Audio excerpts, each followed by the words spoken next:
Boa noite. Começa amanhã em Cancún, no México, a 16ª Conferência da ONU sobre Mudanças Climáticas. Quase 200 países vão estar reunidos para discutir o aquecimento global e tentar chegar a um acordo para reduzir a emissão de gases de efeito estufa. Mas o que é realidade e o que é mito no aquecimento global do planeta? Qual é o impacto da ação do homem, o impacto real, na temperatura da Terra? O que esperar do encontro de Cancún? Para responder a essas e outras questões, estamos recebendo no programa desta noite o climatologista Luiz Carlos Molion. Ele é professor de mudanças climáticas da Universidade Federal de Alagoas. E comigo aqui na bancada, os jornalistas Fernando Mitre e Antônio Teles. Só que antes de começar, nós vamos conhecer um pouco mais sobre o nosso convidado e sobre a expectativa para a COP16. Mais de 190 países se reúnem a partir de amanhã em Cancún, no México, para a 16ª Conferência da ONU sobre Mudança Climática. O principal objetivo do encontro é chegar a um acordo sobre a redução das emissões de gases de efeito estufa depois do fracasso da cúpula de Copenhague no ano passado. A expectativa, porém, é que apenas acordos genéricos sejam fechados durante o encontro, como o financiamento a iniciativas climáticas, a criação de um fundo verde para os países em desenvolvimento e a revisão das metas globais de controle de emissões. A adoção de um tratado climático definitivo de cumprimento obrigatório deve ficar para o encontro de Joanesburgo em 2011. Em relatório divulgado esta semana pelo Programa das Nações Unidas para o Meio Ambiente, cientistas afirmam ser impossível limitar o aquecimento do planeta apenas com as metas estabelecidas em Copenhague. Também nesta semana, a Organização Meteorológica Mundial, entidade ligada à ONU, anunciou que a concentração dos principais gases causadores do efeito estufa na atmosfera atingiu o nível mais alto desde os tempos pré-industriais. A teoria do aquecimento global, no entanto, não é consenso entre os especialistas. Pesquisador do clima há mais de 40 anos, Luiz Carlos Molion suspeita que haja manipulação dos dados sobre a temperatura terrestre. Professor de climatologia da Universidade Federal de Alagoas e representante da América do Sul na Organização Meteorológica Mundial, Molion garante que a ação do homem é incapaz de aumentar a temperatura da Terra. Pois é, o professor Molion, ele não concorda com nada disso que está sendo discutido lá em Cancún, não é isso, professor? Está correto, Panuccio. O senhor é contra, o senhor inclusive acha que está acontecendo um esfriamento global? Perfeito. Os indicadores climáticos, particularmente o Sol, que é a nossa principal fonte de energia, está entrando num mínimo de atividade que ocorre a cada 100 anos. Cada 100 anos o Sol entra no mínimo de atividade e permanece durante 22, 24 anos produzindo menos energia. Produzindo menos energia, ele vai contribuir para um resfriamento global. E ao mesmo tempo, hoje, a comunidade científica dispõe de mais de 3.200 boias à deriva nesses oceanos. E essas boias estão nos dizendo que nos últimos 8 anos, os oceanos estão perdendo calor, os oceanos estão se esfriando, que é o outro grande controlador do clima global. Então, o Sol entrando num declínio de atividade e os oceanos perdendo calor, significa que para esses próximos 20, 22 anos, nós vamos mergulhar num resfriamento global, Mitri. Agora, não é aquela idade do gelo, né, e que a temperatura vai cair 10, 12 graus, não. Vai ser um resfriamento pequeno, mas nós vamos perceber isso nos invernos rigorosos, particularmente no hemisfério norte. Mas, professor, amanhã o senhor vai ouvir exatamente o contrário. Vai ser aberta a conferência de Cancún e o senhor vai ouvir o seguinte: o planeta está se aquecendo a cada momento, está ficando um perigo isso, e o planeta precisa reagir para poder se salvar. De onde eles estão tirando esses números? Como é que eles medem isso? O senhor mede de um jeito, eles medem de outro? A partir dos mesmos dados, inclusive? A partir dos mesmos dados. É interessante isso, né? Eu até ouvi o presidente Lula falar um dia, não, porque nós temos que manter a temperatura no máximo 2 graus acima do que está hoje. Todo mundo fala isso. De onde saiu essa história? Ele pega uma equaçãozinha, que no fundo é um ajuste logarítmico da subida do CO2. Aí coloca-se a concentração inicial, 280 partes por milhão, que seria da era pré-industrial. E atual, 450. Então divide os 450 por 260, calcula um fatorzinho ali, e a N calcula um aumento de 2 graus na temperatura.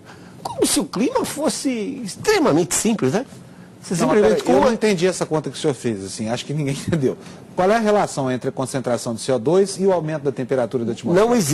Não existe nenhuma. Na realidade, vai tudo na contramão. O CO2, ele não controla o clima global, nunca controlou.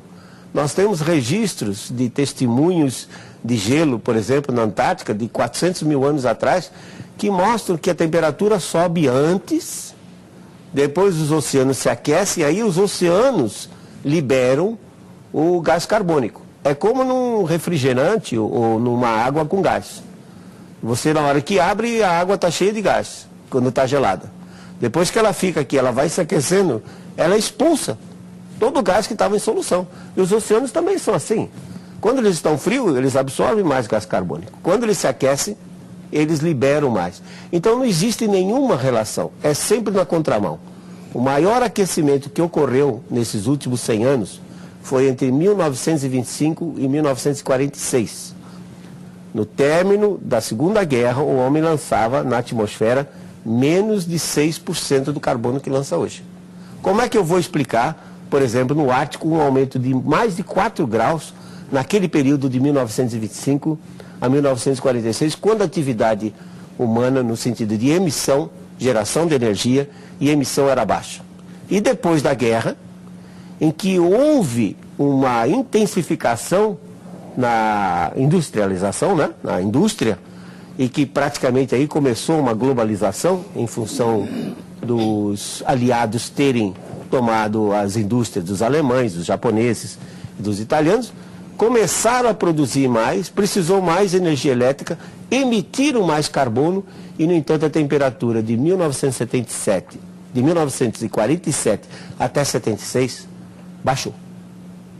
Então você vê que o CO2 não tem nada a ver com a temperatura, mas ele pode criar uma equaçãozinha simples e dizer, olha, se eu aumentar tanto o CO2, a temperatura vai ser essa. Mas não tem nada de físico nisso e não vai absolutamente corresponder à realidade. Parece que não considera o CO2 um vilão, né? O senhor acha que ele é mais mocinho, né, pelo jeito? Certamente. Você falou bem, Mitri. O CO2 é o gás da vida. Ele não é um gás tóxico. Mas os meninos aprendem o contrário na escola, professor. De um lado, sim. É até conflitante para o garoto. Porque ele aprende que planta faz fotossíntese com CO2. Ele aprende que nós e os animais não somos autossuficientes em matéria de alimentação. Quem produz o alimento que a gente consome são as plantas, não é? Como é que a planta faz isso? Ela retira esse vilão que é o CO2 do ar, em presença de luz e água, produz amidos, açúcares e fibras dos quais nós nos alimentamos. Quanto mais CO2 tiver na atmosfera, melhor é. Já em inúmeros ensaios, mais de centenas de ensaios agronômicos mostram que quando você dobra a concentração de CO2, a produtividade das plantas, particularmente cereais, as chamadas plantas C3, elas aumentam de 30% a 50% a produtividade. E o CO2 não controla a temperatura global. Então, para que reduzir o CO2? Ao contrário, não confundir CO2 com poluição. CO2 não é poluente como quer a EPA americana, né, a Agência de Proteção Ambiental americana, que quer transformar o CO2 num gás poluente. CO2 não é poluente, CO2 é parte da nossa vida. Professor, mas aí nós não caímos num paradoxo, assim, somos a favor da poluição?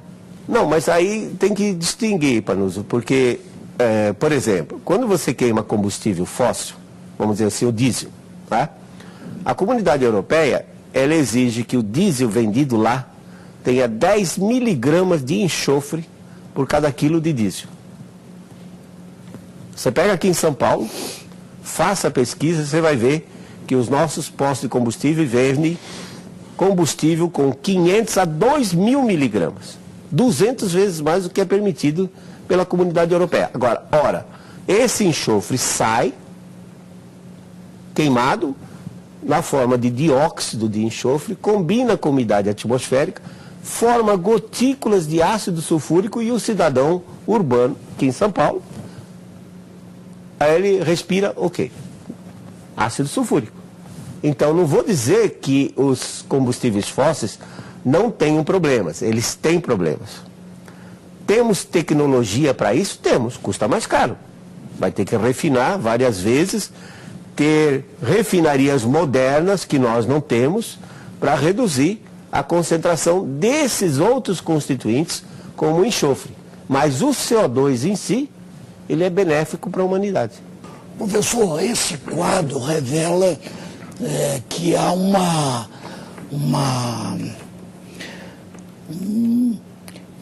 permanente manipulação de informações, de dados sobre isso, e evidentemente existe um propósito. Quer dizer, ninguém faz nenhum tipo de atividade tão global para nada. Por que os países ricos hoje aplicam tanto dinheiro nessa impostura, se é verdade o que o senhor está dizendo? Bom, Teles, a vantagem de ser velho, como eu disse, é que a gente já viu certas coisas acontecerem na vida. Nós temos um outro exemplo que ocorreu na década de 70 e 80, que foi a eliminação dos CFCs, dos compostos de clorofluorcarbono, que são gases utilizados em refrigeração, geladeira, ar-condicionado, porque os CFCs estariam destruindo a camada de ozônio. Também a receita foi exatamente igual ao aquecimento global. Criou-se o painel de tendência de ozônio, reuniram-se alguns cientistas do mundo para dar aquele ar, né, de que os resultados são científicos, comprovadamente científicos. Criou-se o Protocolo de Montreal, em 1987. Hoje temos o Protocolo de Kyoto, que vai estar em discussão agora a partir de amanhã. Criou-se lá em Cancún. Em Cancún é o Protocolo de Kyoto que volta à discussão. Mas em Montreal, criou-se o Protocolo de Montreal em 1987, que obrigava os países a eliminarem os CFCs. O gás da geladeira. O gás da geladeira. Qual era a culpa dos CFCs? Eles não pagavam mais royalties, direito de propriedade. Eram gases de domínio público. Mas, professor, com isso, deixa eu só terminar para nós. Com isso, o que fizeram? Obrigaram os países a assinar o Protocolo de Montreal. Na época, eu era Fernando Collor, que era o presidente, eu tinha acesso a Fernando Collor, enviei um fax para ele de 5 páginas explicando por que o Brasil não devia entrar nisso. O Brasil precisa de refrigeração a baixo custo. O Brasil acabou assinando. 2 anos depois encontramos com o nosso representante e, pressionado, ele confessou que foi uma exigência do FMI que o Brasil assinasse o Protocolo de Montreal para poder renovar a dívida externa. Qual a preocupação ambiental aí, Teles? Totalmente econômica. Quem saiu ganhando com isso? 5 indústrias que detinham a patente. Mas tinha um discurso ambientalista por detrás, como tem agora. Mas o objetivo não é ambientalista. O objetivo, respondendo a sua pergunta, é o seguinte: já vimos isso na história antes, como se diz na gíria. Já vi esse filme antes. Quem saiu beneficiado? Os países ricos. Mas, professor, os CFCs não destruíam a camada de ozônio? De jeito nenhum, Panuso. Na realidade... Mas agora, eu não entendo nada disso, eu sou leigo, mas assim, a gente lê todos os dias nos jornais que houve uma recuperação da camada de ozônio. Não houve. A camada de ozônio continua decrescendo, porque para a formação de ozônio, você precisa de raios ultravioletas que vêm do Sol. E quando o Sol está ativo, como estava muito no início da década de 60, ele produz mais ultravioleta e a camada de ozônio fica mais espessa. A partir de lá, o Sol começou a entrar em declínio. Está chegando agora no mínimo, como eu disse, de 100 anos, e produzindo menos ultravioleta, e a camada de ozônio continua diminuindo, e os CFCs foram eliminados. Quem foi que ganhou com isso? Basta dizer, a DuPont, que tem sede no Canadá, mas produz aqui no Brasil, faturava no mundo 2,5 bilhões de dólares com os CFCs. Com os substitutos passou a faturar 30 bilhões de dólares. Quer dizer, nós pagávamos $1,70 pelo CFC e estamos pagando 35 dólares pelo substituto. Professor, o senhor acha então que é uma grande conspiração internacional com interesse econômico, tendo por trás um discurso ambientalista? Porque, por exemplo, o Al Gore corre o mundo aplaudido em todo lugar, recebeu o prêmio Nobel. Tudo isso é falso? Ele está a serviço desses países industrializados. Porque, veja bem, Mitri, vamos partir do princípio que todo o petróleo que nós temos está representado agora pelo que nós sabemos em termos de reserva. Então você tem uma quantidade fixa de petróleo. Nós temos da ordem de 10 países do mundo em que a população tem um padrão de vida bom. Os outros 180 estão ruins, estão péssimas condições subhumanas. Tem mais de 2 bilhões de pessoas, Teles, que não é que estão passando fome, não. É que não tem o que comer mesmo. Problema de saneamento básico, enfim, uma série de coisas. Bom, se só tem esse petróleo, se permitir que esses países se desenvolvam e tragam a sua população a um nível, a um índice de desenvolvimento humano, um IDH, que seja razoável, não vou dizer nem o padrão americano. O padrão americano seria um desastre. Eles consomem 35% de tudo que é produzido no mundo. Trazendo essa população desses 180, veja bem, se você fizer as contas, nós estamos hoje com quase 7 bilhões de pessoas. Da ordem de 700 bilhões, 7 bilhões, da ordem de 700 milhões estão bem. Os outros, quase 6 bilhões, estão mal. Isso quer dizer que não tem petróleo para todo mundo desenvolver. Não tem petróleo para todo mundo. Então, os países industrializados estão preocupados com esse fato de que se os países subdesenvolvidos começarem a se desenvolver, vão competir pelo mesmo bolo, pela mesma... Pois é, mas lá em Cancún, a partir de amanhã, esses países, esses que precisam desenvolver, estarão lá. E estarão repetindo essa mesma teoria dos ricos. O problema é que eles entram naquela jogada seguinte, tá bom, você mora aí numa ilha, então nós vamos te dar tantos milhões de dólares, e eles se sentem satisfeitos com isso. Esse que é o problema. Não existe preocupação ambiental. Você pode ver, a partir de amanhã, que toda a preocupação é saber quanto é que eu levo nessa. Eu resumiria esse negócio de aquecimento global, essa farsa de aquecimento global, com uma frase só: segurança energética dos países industrializados. O que é Japão? O que é Inglaterra? Alemanha? São todos países que não têm recursos naturais, não têm recursos energéticos. Se a Rússia resolver fechar a torneira do gás que vai para a Alemanha, desmorona, tá? Agora, professor, não há uma estrutura de inteligência no mundo localizada nas grandes universidades que são capazes de se juntar a essa campanha para denunciar que tudo isso sobre aquecimento é uma impostura? Por que isso não acontece? Está acontecendo, Teles, mas é muito lento, porque a propaganda a favor do aquecimento global, ela, na realidade, ela é muito maior. Mas, ela por exemplo, paga para desenvolver a tese de que o aquecimento é nocivo. Você pega, por exemplo, o caso da Inglaterra, né? Margaret Thatcher chegou e disse simplesmente isso. Está aqui tantos milhões de libras esterlinas, eu quero que vocês me provem que o CO2 aumenta a temperatura do globo. Pronto. Aí então os cientistas que normalmente não têm dinheiro, têm ali uma oferta de dinheiro para provar algo que é impossível de ser provado. Agora, tem uma reação mesmo em alguns países. Por exemplo, nos Estados Unidos, entre os republicanos, está emergindo uma posição contra essa teoria do aquecimento global. O Obama vai ter sérios problemas. Exatamente, agora. O Obama vai enfrentar esse problema lá no parlamento. Exatamente. Mas já tem um movimento já com mais de 30 mil assinaturas, né, de cientistas renomados mostrando a farsa desse aquecimento e mostrando que os interesses por detrás são econômicos, não tem nada a ver com o ambiente e muito menos em, por exemplo, eliminar ou pelo menos minimizar a miséria humana, a desigualdade social que existe no mundo.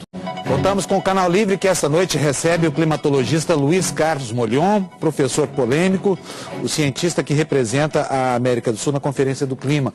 Professor, que, aliás, eu preciso dizer para quem está ligando a televisão agora que ele é contra essa história de aquecimento global. Ele diz que o mundo está passando por um processo de esfriamento, ou resfriamento global.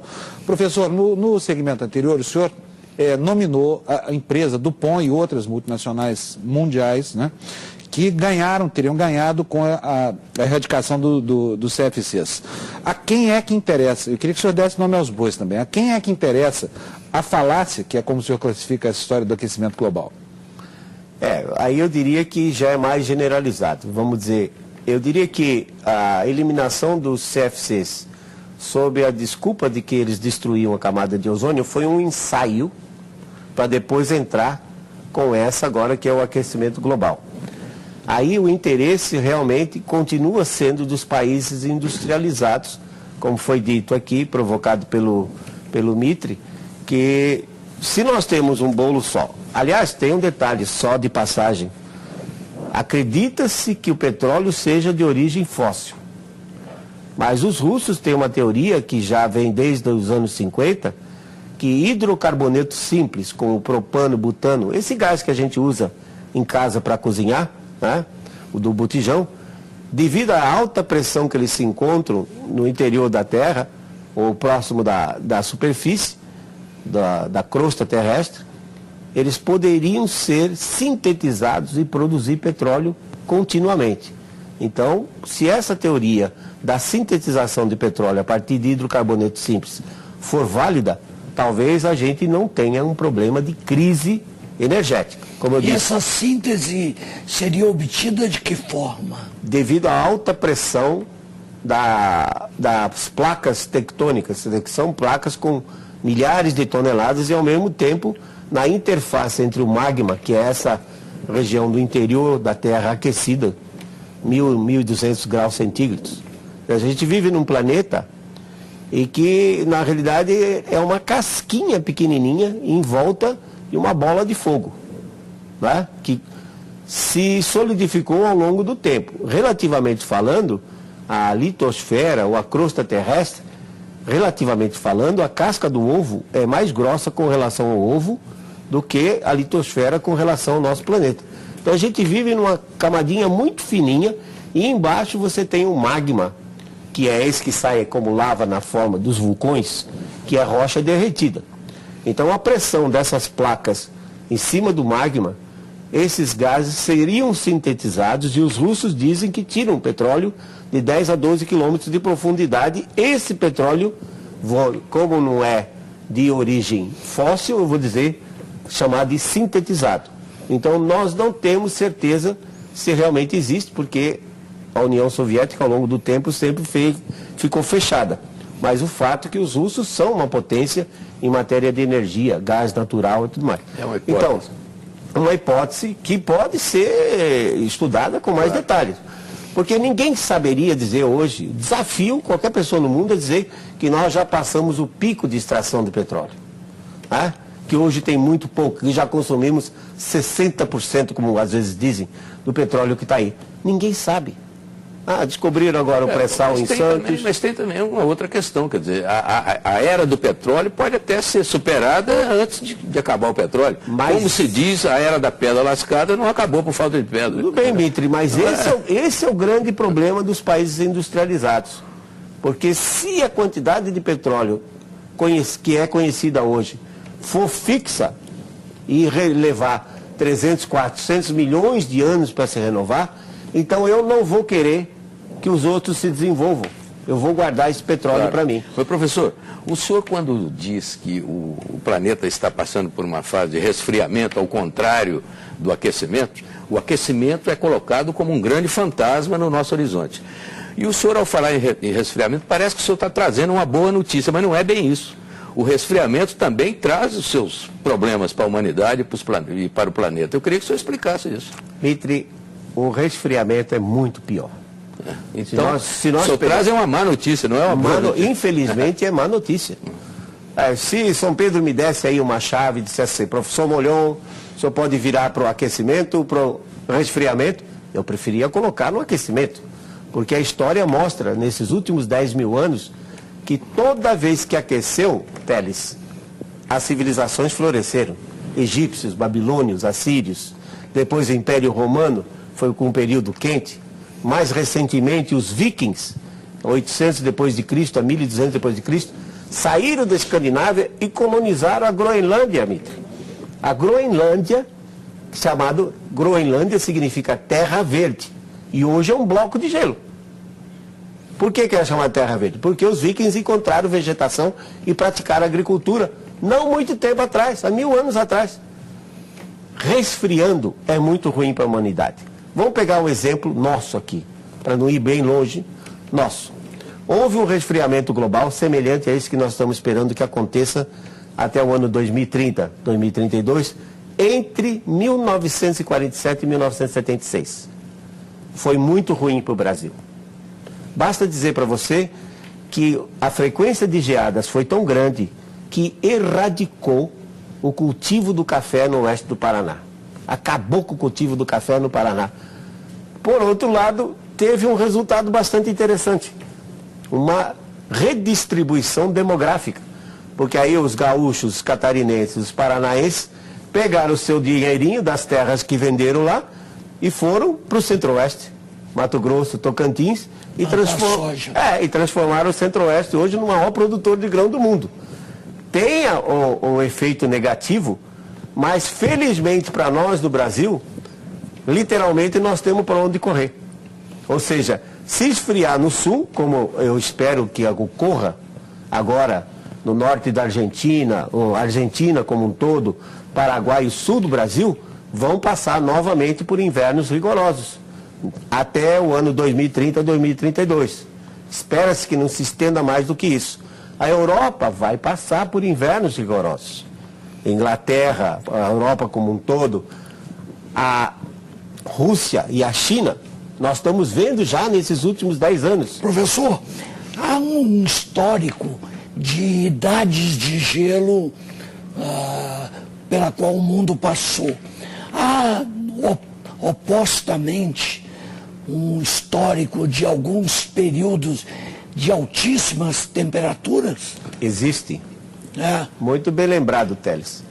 Claro que a gente não tem dados, digamos, de termômetro, porque os termômetros só passaram a existir a partir do século XVII. Aí usam-se testemunhos, como é chamado. Por exemplo, no caso da Antártica, perfuraram uma capa de 3.600 metros de espessura de gelo e vão retirando cilindros de gelo, e nesses cilindros tem umas bolhas de ar. Então retira-se cuidadosamente essas bolhas de ar e faz análise. E dessas análises mostrou o seguinte: temperaturas, a análise cobre as últimas 4 eras glaciais, os últimos 400 mil anos. Mostrou que as temperaturas chegaram a cair 10, 12 graus, e depois, nos interglaciais, uma era glacial dura da ordem de 100 mil anos, e ela é interrompida por períodos mais quentes, chamados interglaciais. Os 3 últimos interglaciais, de 130 mil, 240 mil e 340 mil anos atrás, as pesquisas mostram que as temperaturas foram 6 a 10 graus centígrados mais elevadas do que a atual. Então já esteve quente e, claro, naquela época o homem não consumia petróleo. É possível verificar, através dessa pesquisa, por que aconteceram esses aquecimentos, esses períodos de aquecimento? Fatores astronômicos relacionados à produção do Sol e também ao movimento da Terra em sua órbita.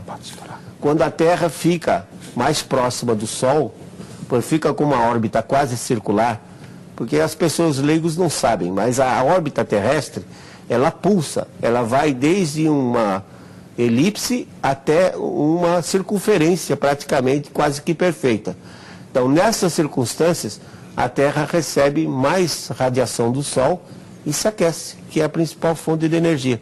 Então, os fatores físicos que elevaram as temperaturas 6 a 10 graus, nessa passado, 130, 240 mil, 360 mil anos atrás, 340 mil anos atrás, foram fatores astronômicos, porque o homem, há 130 Nada mil de anos, ambiental. nada de ambiental. Professor, eu queria voltar agora ao tempo de agora e fazer uma pergunta ao senhor exatamente sobre essa questão de atmosfera, de gelo, de esquentamento, de esfriamento. Uma pergunta que, aliás, qualquer criança faria.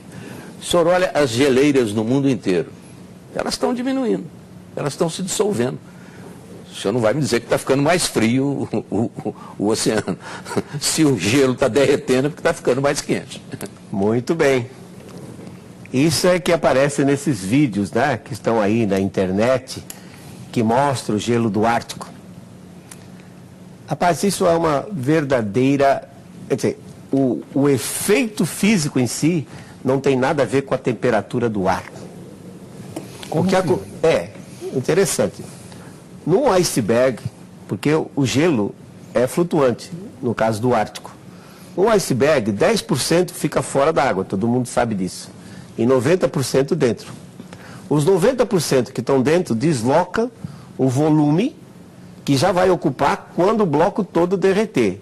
Assim, quando o bloco de gelo derrete, não há aumento de nível do mar. Você pode fazer o experimento, pegar o copo, encher até a boca, colocar um cubo de gelo, no momento que você colocar, vai derramar um pouco de água, porque ele vai afundar 90% do seu volume, mas depois que ele derreter, não cai nenhuma gota fora. Então, o que acontece? Nós passamos por um período, a partir de 95, 96, em que as correntes marinhas começaram a levar mais água quente para o Ártico. Então a água quente entra por debaixo da parte submersa e derrete um pouco dessa parte submersa.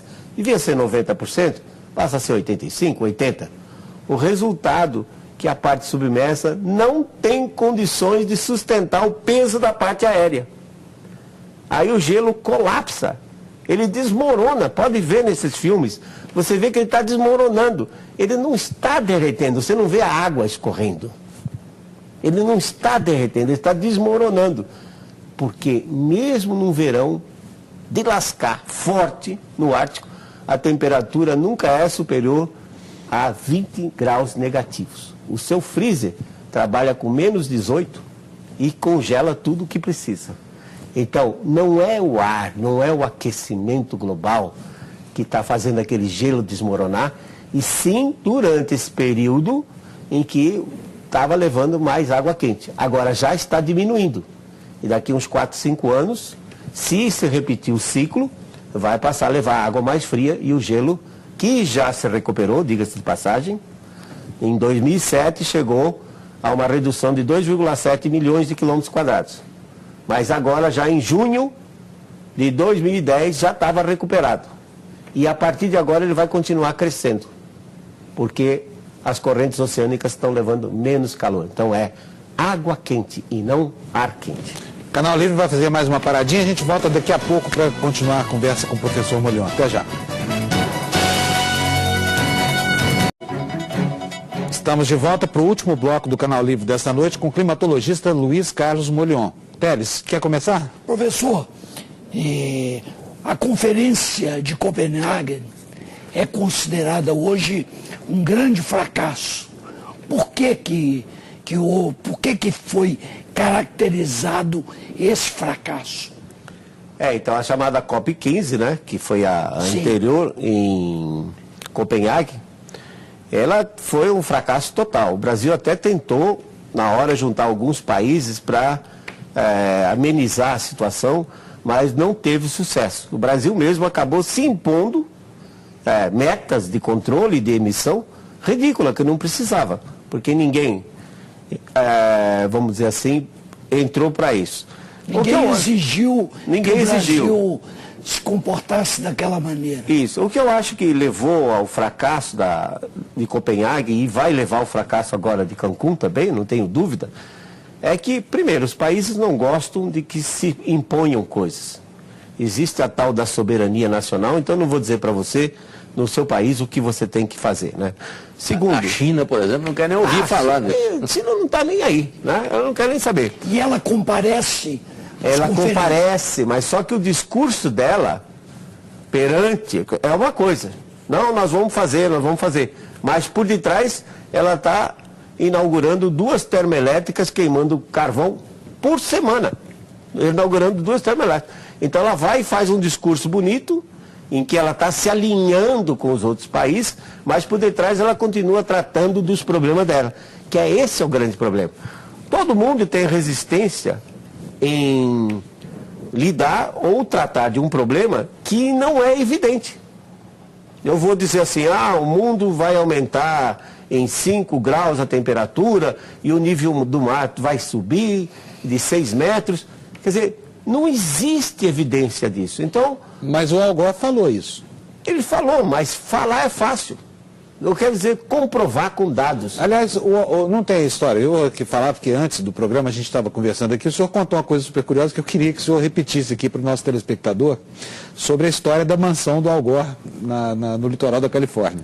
Isso o telespectador pode entrar na internet e digitar a palavra Al Gore, seguida de Montecito com C, que é a região lá na Califórnia, e vai ver as fotos da mansão que o Al Gore comprou, gastou 9 milhões de dólares na crise, hein? Porque a mansão vale muito mais do que isso, à beira da praia, nível do mar. Quer dizer, um indivíduo que está realmente convencido que o mar vai subir de 6 metros, vai gastar 9 milhões numa casa à beira da praia. Quer dizer, pelo menos dá para a gente parar para pensar.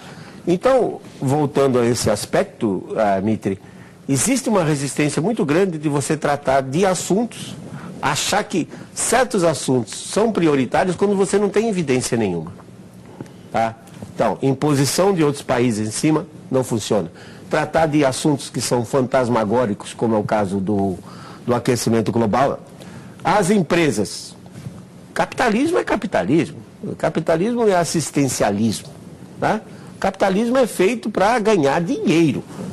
Então o cara não vai simplesmente modificar a maneira dele explorar a população simplesmente porque vai aumentar o nível do mar. Então podemos contar com mais um fracasso agora em Cancún. Certamente.